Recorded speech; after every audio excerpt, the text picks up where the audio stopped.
Hello, this is Malorian, and this is the Orc Tactical Team, and what we're going to talk about today is how to get away from a unit by not fleeing. And I'd love to go and just explain it and wave my hands around, but I've been getting some complaints about that, so let's go over to the table. So in this example, we're going to have a chariot, and we're going to have a big old block of orcs. Now, let's say for whatever situation, whether this just overran or this just overran, but all of a sudden, we got a situation like this. It's the orcs' turn, and they're going to be going after this chariot. Now this chariot knows that if it engages this and takes this charge, it's screwed. It's going to lose the combat. So it wants to get away. Now if it just flees, this thing's going to be rolling 3d6, take the two highest, and that's how far it's going to go. Meanwhile, this will be 2d6 plus its movement of 4, and that can be pretty easy for this block to be catching this chariot and just destroy it. So even by fleeing, you're just kind of pretty much getting destroyed for free, and your opponent will not only have the points for destroying the chariot, but once it catches it, it can combat reform, look a different direction, and so that's not really very appealing whatsoever. And so what you might want to actually do to get away is take the charge.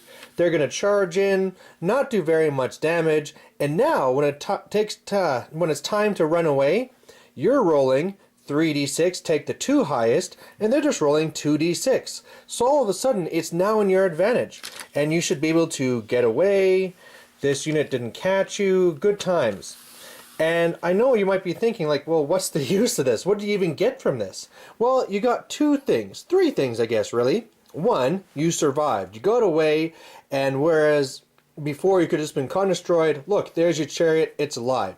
Two, this unit has been taken out of the game. It's now still dedicated just to trying to take out this one unit. And three, by delaying this, not only now is this unit now not helping their side to kill your other stuff, you could have arranged something else to now come and counter them. So this is a fantastic way, and I mean, I've seen it so many times where, oh god, you know, if it comes after me, I'm screwed, and the chariot flees, they pursue, and hey, look, you're caught, and now all of a sudden, I'm ready to go and charge one of your other units in the rear. And it just doesn't get you anything. And so it's just kind of funny how the best way to get away, and your best way forward for the greater good, is just to take the charge. This can go for other things too, like of course here we have the whole mechanic where this is actually faster, where it gets the 3d6, take the top two, and that's just a 2d6, but you can see the same thing with blocks as well. If all of a sudden, if this was to be a block that's, let's say it's a little crappy bunker that has your characters, same thing. You know if they charge you, you're going to be in trouble, and then if you flee, they're going to have the advantage because you get 2d6, they get 2d6, and if it's even, they catch you.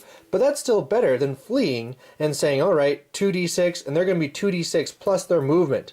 So again, I mean, just keep these numbers in your head and just realize that sometimes the best way to get away is actually not to try and just to take the charge. So anyway, thanks for watching. Bye.